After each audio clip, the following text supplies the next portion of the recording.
In this episode of John's Garage, I'm going to share with you a very important detail about the 1991 GMC Cyclone that I don't think you probably knew, because I didn't, and I found it in a blue folder from Dad's collection.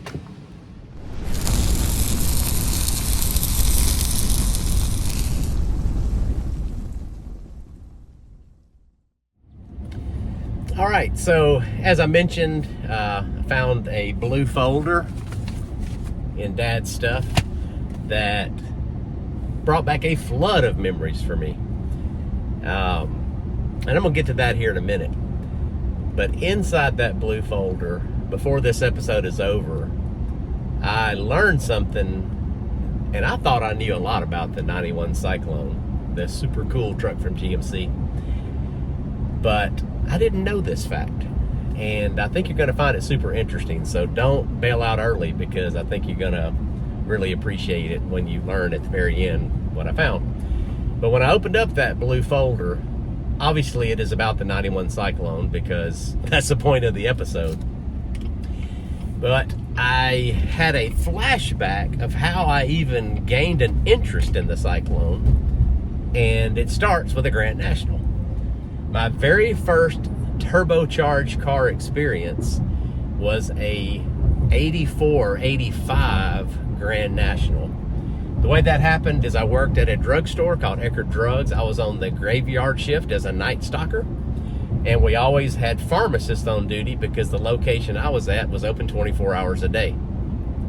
And I had two pharmacists that worked with me opposite shifts, because they would work a week on, week off, and both of them were car guys, ironically. One of them had a 1969 GTO Judge, and I got to take it out and race it on the streets at night, thanks to Lynn, was his name. And then the other pharmacist, and I honestly cannot remember his name, I'm ashamed to say that, but he had the Grand National. And he too also would let me take it out and drive it in the middle of the night, when I was supposed to be working, by the way. So that was my very first experience. So I instantly fell in love with the 84, 85, whatever your model it was, Grand National, because I'd never experienced turbocharged power before. And I remember pulling up against a Monte Carlo SS, about the same vintage, 84, 85. They had 305s in them at that time, and they had no chance against the Grand National. And that was before they were intercooled, keep in mind. This was the early edition of the blacked out Darth Vader looking car. So that piqued my interest, and then you fast forward to 1987. We got word that the Grand National was coming to an end. The rear-wheel drive platform was getting phased out, and I thought, I've got to have one of these cars before they're gone. So we had a local dealership in Shreveport called Powell Buick GMC, and they had two 87 Grand Nationals on the very front edge of their parking lot on Uri Drive. And I passed by there, and I was driving a 1978 Z28 at the time, and I whooped up in there, and I started trying to deal to leave with an 87 Grand National. Sadly, I did not qualify for the loan. The poor salesman was as kind as he could be. He said, "Son, it's just too much car for your budget." So what did I leave with? I left with an 87 GMC S15, because I asked the salesman, well, what else do you have in black that I can't afford? And that was it. Regular cab, short bed, 4-cylinder, manual transmission. Didn't even have air conditioning, but we did have that added as an aftermarket feature, because you can't go without air in the South. And gradually over time, I took that 87 black GMC and converted it to what a GMC pickup would look like if it had Grand National characteristics to it. Specifically, luckily, same bolt pattern, I bolted on a set of Grand National chrome wheels. We actually put a scoop on the hood that was the closest thing we could find, which was actually a Shelby GT350 scoop turned around backwards, and molded it into the hood. And this was all done by Barry Barton. You've seen him in earlier episodes about the Willis, and we've known each other since 1980, so he was kind enough to graft the scoop onto the hood. We painted the truck black again after we did the body work, added stripes on the side, put a roll pan on the rear, and it was the closest thing I could get to a Grand National within my budget. So here we go again, fast forward 3 more years, 1990, Houston New Car Auto Show. Dad and I decided to go down there and check it out. And they had on display a prototype of something they were calling the Cyclone. Now, let's address that real quick, because if you're a Mercury guy, it's easy to get offended because you're thinking Mercury had the Cyclone name, and you're not wrong about that. But GMC changed the spelling, and that's why it's S-Y-C-L-O-N-E, and not with a C in the beginning. So that's the Cyclone. They had this prototype, and it basically looked like my little truck I built, but way cooler. And I thought, wow, man, they're gonna build something from the factory that is exactly what I was trying to accomplish, which was a Grand National looking GMC truck. So, took some pictures of it. You'll see them here in the video. That's actually from my personal collection. And I thought, man, wouldn't that be awesome if I could buy one of those when it came out? Well, 1 year later in 1991, it actually came out as a production vehicle, as a 1991 GMC Cyclone. Now, what's cool about the Cyclone? Well, if you're not familiar with them at all, it was the quickest production vehicle at that time. It was even quicker than the Corvette. Chevrolet did not really want to talk about that, but it was. It was a 4.3 V6 turbocharged, intercooled, super cool, and it's really cool about it, all-wheel drive. Yes, they took the all-wheel drive system out of the GMC Safari Chevy Astro, and they incorporated it into this pickup truck and made it an all-wheel drive truck. So, I've got to have one of these trucks. It's 1992 by this point, because they've been out about a year, and some of them are coming out as used and or demonstrators. And we had another dealership in town. In this case, it was a Pontiac GMC dealer in another part of town, and they were advertising one as a demo. I made a beeline over there. This is, again, 1992. I test drove it. I have to say, I've driven quite a few vehicles over the years. The one thing that was most impressive about that Cyclone was it did not spin at all. All of the torque, all of the power planted to the ground. You got planted back in the seat, and it was a beast. I wanted it so bad. I go home to my bride-to-be, because I forgot to mention this was 1 week before my wedding in June of 1992. And I said, honey, I want to trade in my black 87 GMC, and I want to get a 1991 Cyclone. And she said, what is that?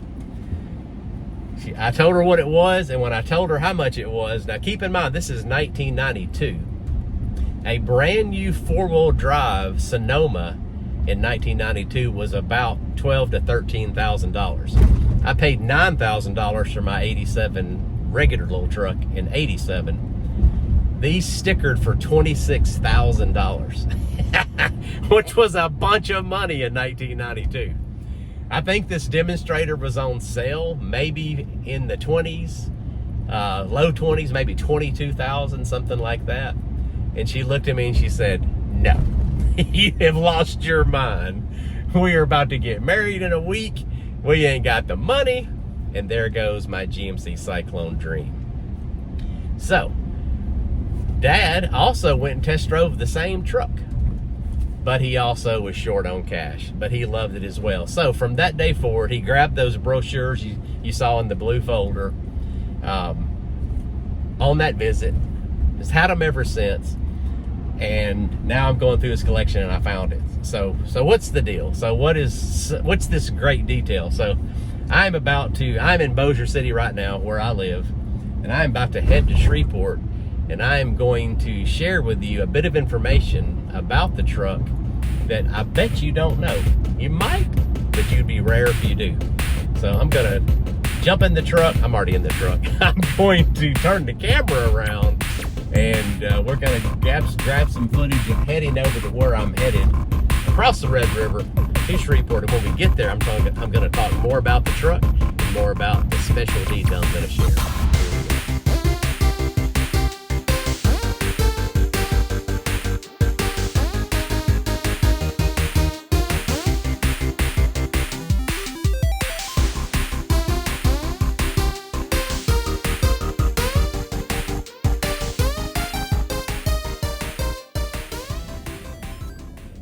So we made it to the General Motors Shreveport Assembly Plant. That is the only remaining sign that I could find on the building. It is vacant. There is a Hyundai storage lot here for vehicles next door, but yes, it is no longer in operation. Oh, one more bit of bonus information. This is where we used to also street race in the 80s. Looks like they're still doing it. Okay, so you might be thinking, that's no big secret. All S10s and all S15s were built in the Shreveport Assembly Plant. You are correct, but that is not the big surprise that the article taught me.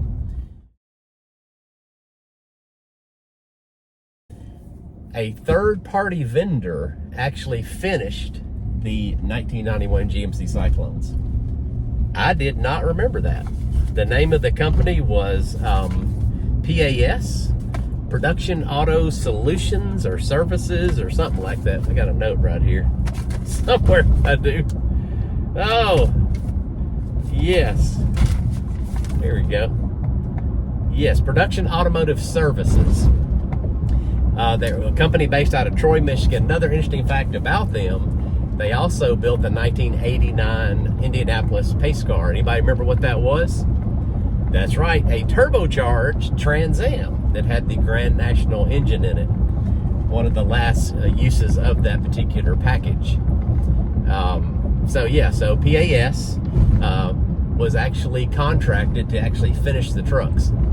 So what did they actually do on the truck? Well, according to the article that I was reading, they put the seats in it, they put the intercooler on it, they connected the turbocharger, and they actually dyno tested each vehicle to verify that it was making the power that it was supposed to be making. How cool is that? And the neatest part about all of this for me, being a local boy from Shreveport, Bossier, is it happened right here in my hometown. And we're making a turn onto the street right now. It's called Julie Francis Drive, and the address is 7335 Julie Francis Drive.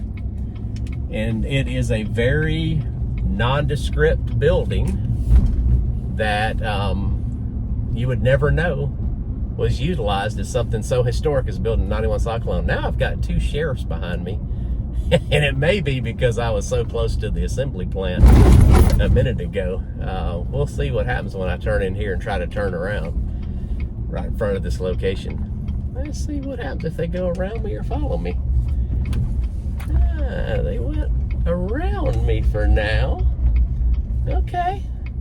Okay, right behind me is the birthplace of every 1991 GMC Cyclone ever built. All 2,900, 9,500. This is 7335 Julie Francis Road in Shreveport, Louisiana.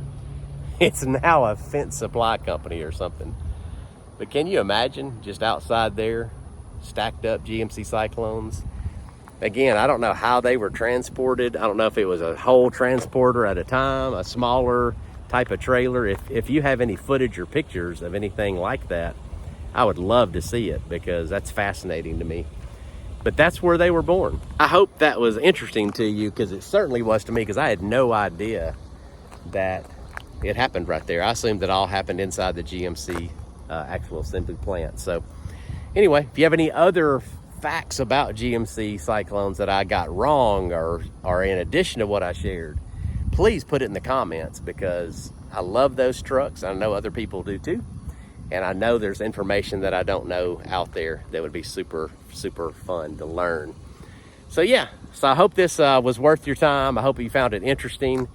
I'm super excited about it because right here in Shreveport, Louisiana, one of the coolest, quickest, and now worth a lot of money pickup trucks was assembled right behind me, or finally assembled, I should say. So there you go. I hope you enjoyed it. If you haven't subscribed to this channel, please do that for us. It really helps. Give us a thumbs up. Like I said, make some comments. But mainly stay tuned to John's Garage Projects because you never know what we might delve into next. Even weird details about super cool trucks. We'll see you on the next episode of John's Garage. Hey, one more thing before we go. I mentioned that the old blue folder flooded me with memories. And there's one that's kind of tough to talk about, but I noticed who wrote the article in the Shreveport Times, and this was back on March 28th of 1991 is when the article came out. It was a guy by the name of Bill Cooksey. Now, Bill Cooksey worked for the Shreveport Times, obviously, but he was also a fanatic about Mopars and a street racer. And he and I actually street raced out in front of General Motors that I just showed you earlier. He had a Charger, I had my Chevelle. We were both pretty slow, but it was a blast. And unfortunately, we lost him to a complication from a medical procedure a few years ago. I was honored to do his wedding as a minister, and he was a super close friend of ours. And just seeing his name on that article really made me miss him today. So what's my lesson about all that? If you got a friend that's really important to you, make the most of every day, because you never know when they're not going to be with you anymore. And Bill Cooksey, I know you're in heaven, and thanks for writing an incredible article about a GMC Cyclone that taught me something I didn't know many, many years later. Your articles truly do live on. Again, thanks for watching the show, and we'll catch you on the next episode.